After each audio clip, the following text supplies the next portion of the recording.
Acordei com o som do meu celular vibrando sem parar. No começo, pensei que talvez alguém tivesse lembrado do meu aniversário, um amigo, uma tia esquecida, uma mensagem dizendo algo como: espero que hoje seja especial. Mas, na verdade, era do meu pai.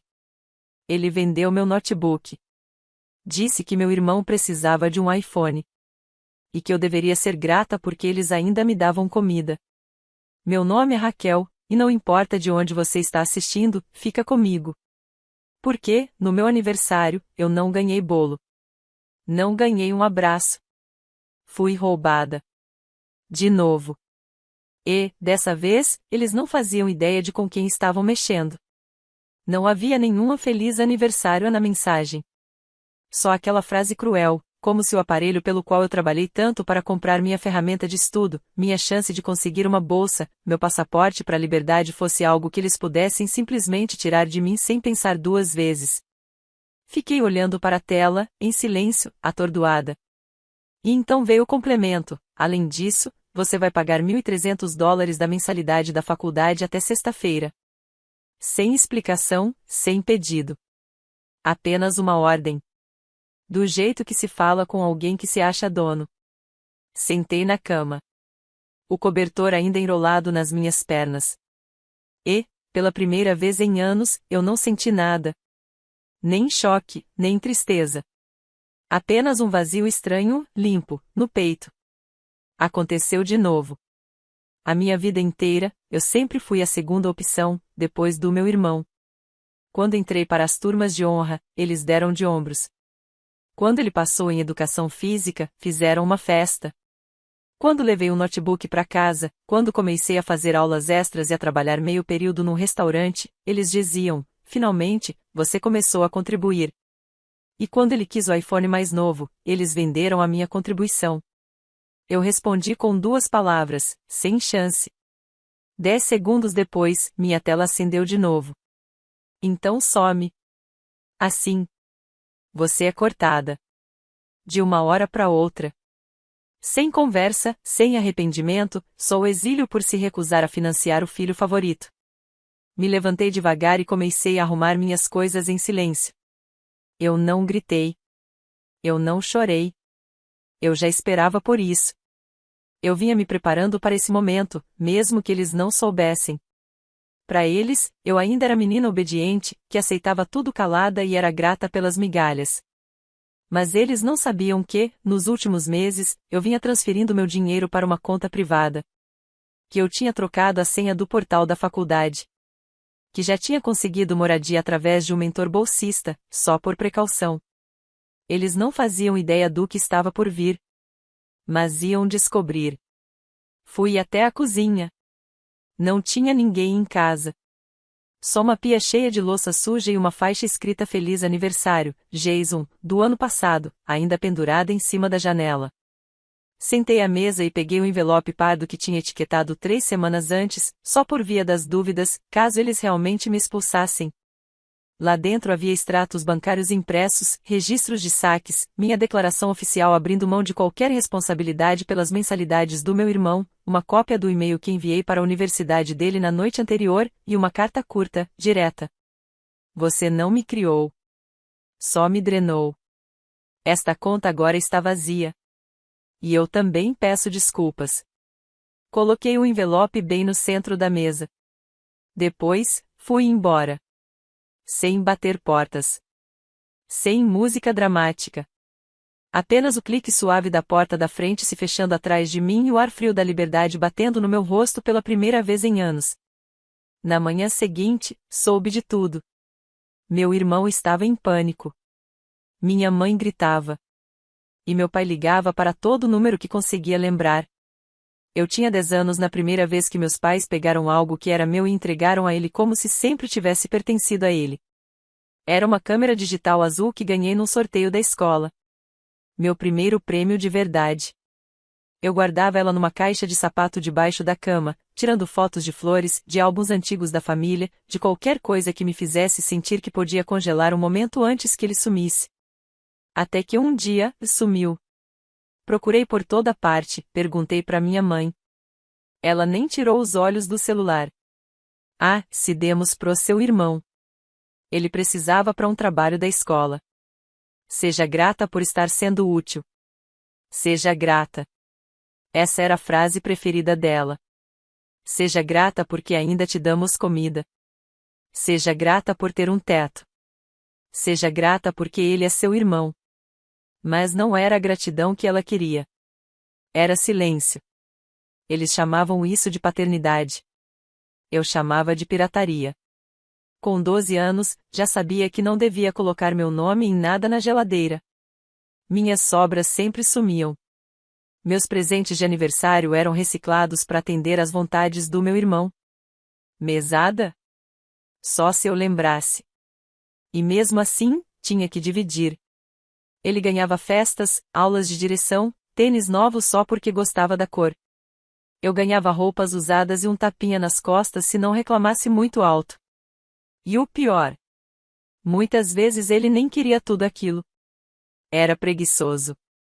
Sim. Mimado. Com certeza. Mas às vezes eu via nos olhos dele um lampejo de culpa, talvez desconforto quando meu pai colocava algo na mão dele e dizia: "Tiramos isso da Raquel para você." Mas ele nunca recusava. E isso fazia dele cúmplice. Na escola, quando ganhei a feira de ciências, eles saíram mais cedo para assistir o jogo de basquete do meu irmão. Ele nem jogou aquele dia.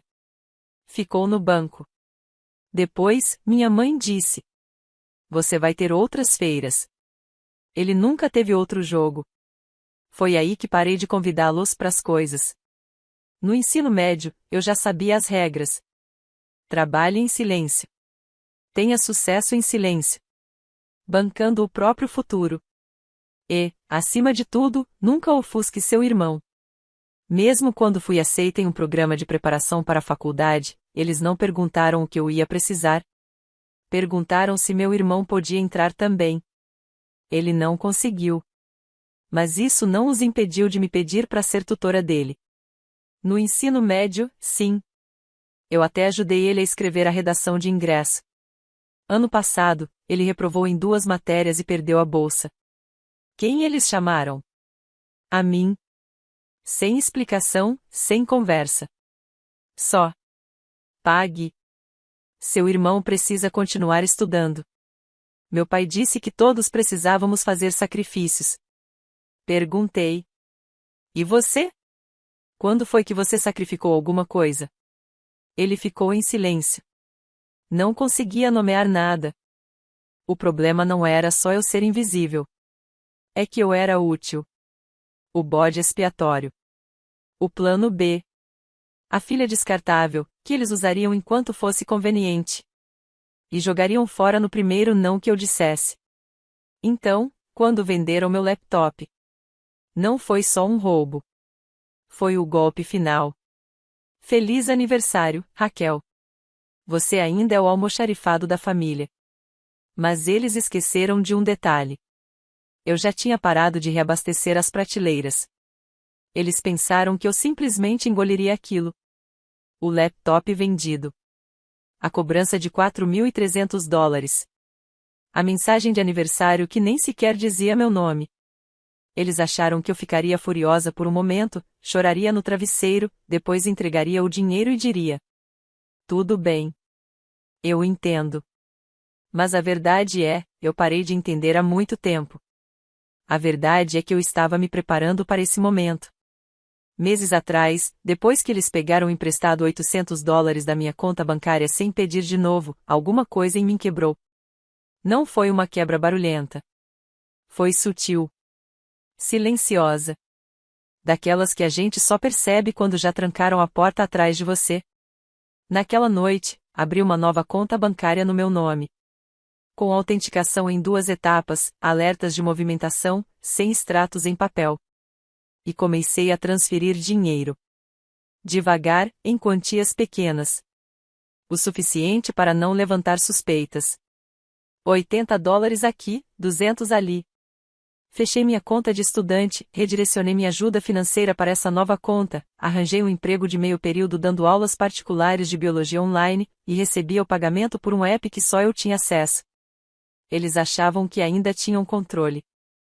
que a conta da família, usada para pagar minhas mensalidades e guardar minhas economias, era única. Não sabiam que aquela conta estava vazia fazia semanas. A única coisa que deixei lá foi um bilhete, dentro do envelope marrom que coloquei na mesa da cozinha. Esta conta não existe mais. Assim como a sua autoridade sobre o meu futuro. Dentro do mesmo envelope, deixei também uma cópia do e-mail que enviei para o setor financeiro da minha universidade. A quem possa interessar. Eu, Raquel Morgan, revogo formalmente minha responsabilidade financeira sobre quaisquer mensalidades, moradia ou contas vinculadas a Jackson Morgan. Não sou mais consignatária e não farei mais nenhuma contribuição. Documentos comprobatórios anexados. Incluí também um formulário autenticado revogando o acesso dos meus pais ao meu portal estudantil, junto com a aprovação da minha solicitação de transferência de moradia. Eu estava me mudando para um apartamento do outro lado da cidade, financiado pelo subsídio F. A maior parte das minhas coisas já estava embalada. Meu laptop reserva, documentos importantes, itens essenciais, e as únicas fotos que eu queria manter uma delas com meu antigo mentor do ensino médio. Nenhum parente na imagem. Na noite anterior à minha partida, dormi como uma pedra. Sem ansiedade. Sem medo. Só pronta. Eles sempre acharam que tinham controle sobre mim. Mas a verdade é que só estavam administrando uma versão de mim que deixei para trás anos atrás. Meu verdadeiro eu? Já tinha ido embora. Quando deixei aquele envelope na mesa da cozinha, não foi por vingança. Não era uma filha dizendo olhem para mim. Era uma mulher dizendo, eu vi tudo. E terminei. Saí antes do sol nascer. Peguei o ônibus até meu novo lugar. Deixei as malas no chão, sentei no colchão com as pernas cruzadas. E escutei o silêncio. Não parecia vazio. Parecia limpo. Como se, finalmente, eu tivesse fechado uma porta que nunca deveria ter atravessado. A primeira ligação veio às 6h14. Não atendi. Depois, uma mensagem. Onde está o dinheiro? Me liga agora. Outra. Você acha isso engraçado?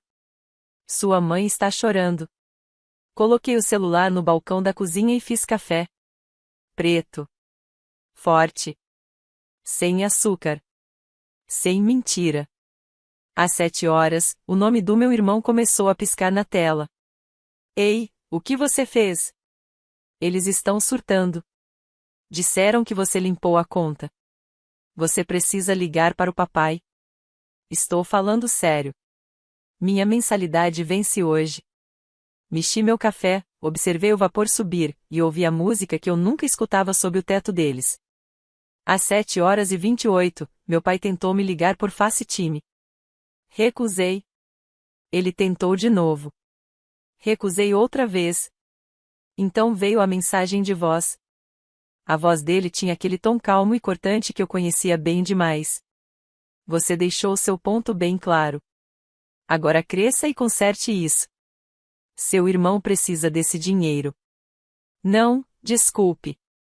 Não, fomos longe demais, só conserta. Porque foi sempre isso que eu fui, a que conserta. A que preenche as lacunas. Que faz os pagamentos. Que engole a culpa. Nunca perguntaram como eu estava. Nenhuma vez.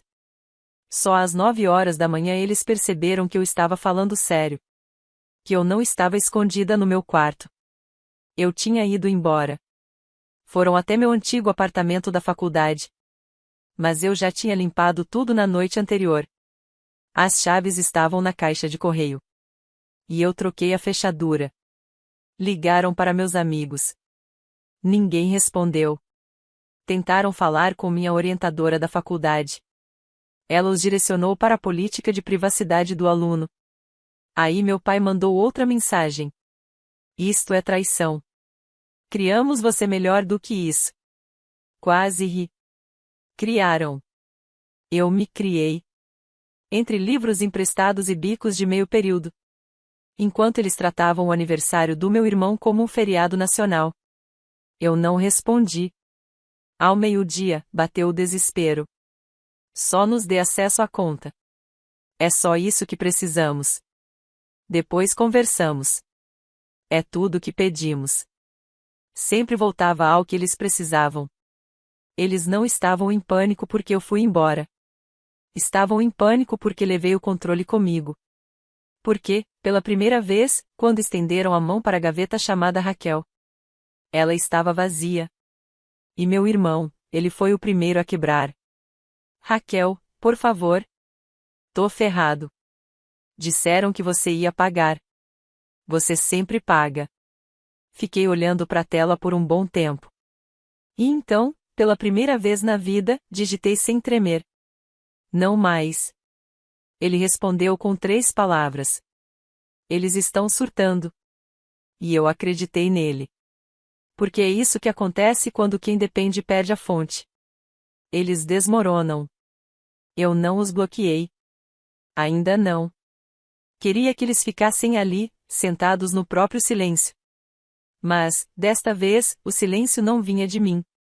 Dessa vez, eu não estava apenas quieta. Eu tinha terminado. O primeiro estalo real não veio de gritos dentro da casa. Veio de fora. Quando eles perceberam que não dava mais para sustentar as mentiras. A mensalidade do meu irmão vencia na sexta-feira. E eu já tinha revogado todos os vínculos legais entre mim e a conta dele. Sem fiadora. Sem contato de emergência. Sem responsável financeiro. O setor financeiro da faculdade tinha toda a papelada. Eu confirmei 3 vezes. Então, quando o pagamento foi recusado, não foi um erro. Não foi atraso. Foi intencional. Na manhã de segunda-feira, ele foi retirado do dormitório. Na terça-feira, apareceu o aviso no portal do aluno. Pagamento necessário para restabelecer matrícula. Ele não postou nada, ainda. Mas a notícia correu rápido. O garoto que tinha os pais que se gabavam do futuro brilhante. Cuja irmã cuidava de tudo nos bastidores. De repente não estava mais matriculado.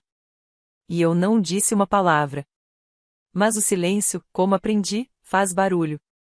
Quando as pessoas estão acostumadas com a sua obediência. Na quarta-feira, ele finalmente explodiu. Postou uma story borrada no Instagram. Mesa de cafeteria, livro aberto, legenda amarga. A família finge que te apoia, até não apoiar mais. Depois veio outra. O abandono é real. Ainda mais quando vem de quem te deve tudo. Ó. A garota que emprestou livros, revisou redações, ensinou a montar um orçamento. Eu andevia isso a ele? Não respondi. Mas eu não era a única vendo. Minha antiga professora de inglês do ensino médio, Sra. Langford, comentou na story. Ela sempre foi esperta. Gentil. Corajosa quando era hora de denunciar absurdos. Engraçado, o garoto que teve tudo foi expulso. E agora você chama isso de abandono? O comentário dela ficou no ar por 10 minutos. Antes que ele apagasse tudo. Mas já era tarde. As pessoas começaram a perguntar. Um amigo da faculdade me mandou mensagem. Ei, você não era quem fazia tudo por ele? Ele tá postando como se você tivesse sumido. Tá parecendo muito falso. Outro mandou um print de um post antigo do meu pai no Facebook. Se gabando de como a filha cuidava da educação do irmão. Como se fosse uma segunda mãe. Isso foi há 1 ano. Agora, eles me chamam de ingrata. Mas os recibos não mentem.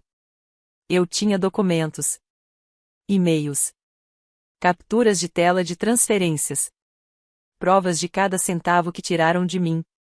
E mesmo sem ter postado nada, minha ausência falava mais alto que qualquer texto. Porque quando alguém sempre aparece, de repente, as pessoas notam. Minha mãe tentou ligar de novo naquela noite. Deixou uma mensagem de voz. Suave. Doce. Manipuladora. Você deixou seu ponto claro, querida. Só volte. A gente conversa. Somos sua família. Mas eu sabia que não era bem assim. Eles não sentiam minha falta. Sentiam falta da função que eu exercia.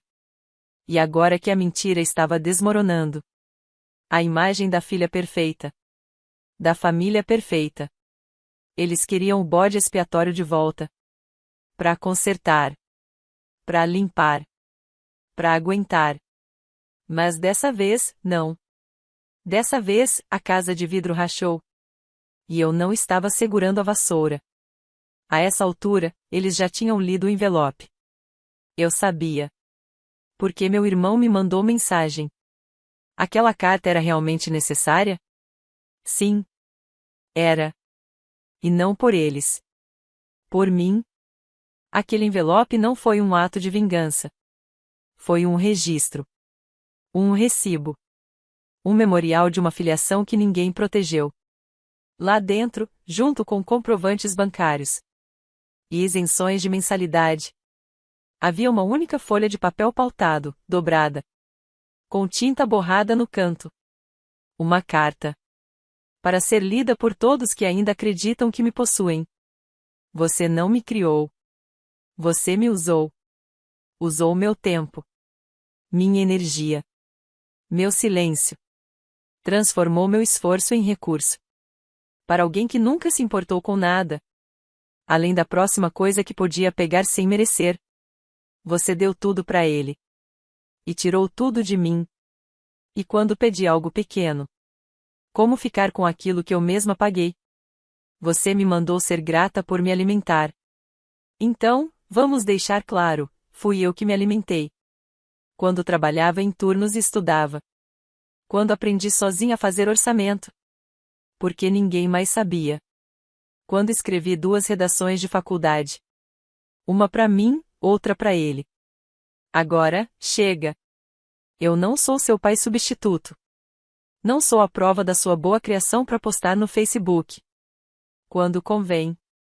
Sou sua filha apenas no nome. E, a partir de hoje, nem isso mais. Você não pode exigir nada. De quem você descartou. Não pode gritar ingratidão. Para quem manteve sua casa funcionando em silêncio. Não pode roubar minha voz. E depois implorar para eu falar. Quando as paredes começarem a tremer. Você me mandou ir embora? Perfeito. Porque eu nunca me senti mais em casa. Do que agora fora das suas paredes. Boa sorte. Não por ódio. Por cura. Raquel. Esse era o significado do envelope. Não era sobre dinheiro. Nem sobre o laptop. Era sobre deixá-los ver em palavras, em tinta, em definitivo. Que a menina que eles criaram para se dobrar tinha se levantado. E que eles não tinham mais força para empurrá-la para baixo de novo. Meu pai nunca respondeu. Minha mãe ligou 2 vezes e desligou. E meu irmão? 2 dias depois, postou uma selfie na academia. Não dá para confiar em ninguém hoje em dia. Mas pelo menos ainda tenho a mim mesmo. Olhei para aquilo por um segundo. E fechei o aplicativo. Porque era esse o ponto. Ele ainda tinha a si mesmo. Pela primeira vez na vida. Teve que se segurar sozinho. Sem mais boia de salvação. Sem mais irmã quieta para carregar a vergonha. Sem motor invisível puxando ele para frente. Ele estava exposto. E eu, finalmente, fui vista. Mesmo que eles nunca digam isso. Mesmo que jamais admitam. Quando você deixa a verdade sobre a mesa, o barulho mais estridente da casa passa a ser o silêncio que se instala depois. Eu não fugi, eu saí. Há uma diferença enorme. Fugir é pânico, é medo, caminhar é decisão. E, no dia em que me afastei daquela casa, daquela família, daquele ciclo infinito de controle disfarçado de cuidado, não olhei para trás. Meu novo apartamento não era grande coisa, um colchão no chão, uma cadeira, uma cozinha precisando de faxina, mas era meu. Cada centímetro estava livre das exigências deles. Pela primeira vez na vida, soltei um suspiro de verdade, profundo o suficiente para alcançar partes de mim que não sentia desde criança.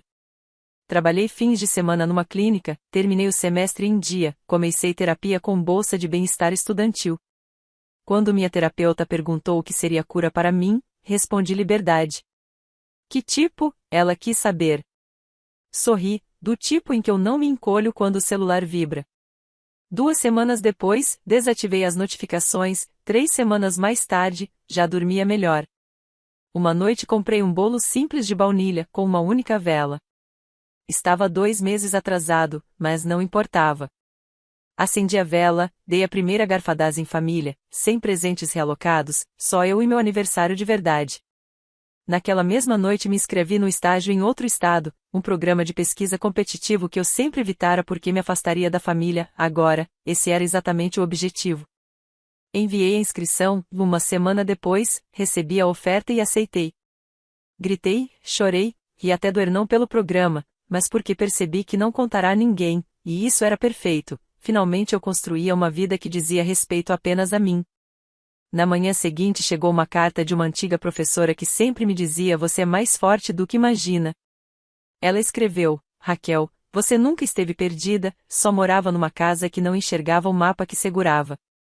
Coloquei a carta na parede, acima da mesa onde planejava meu futuro. Nova cidade, novo papel, nova versão de mim, não mais a consertadora, nem o bode expiatório, nem a irmã sacrificável.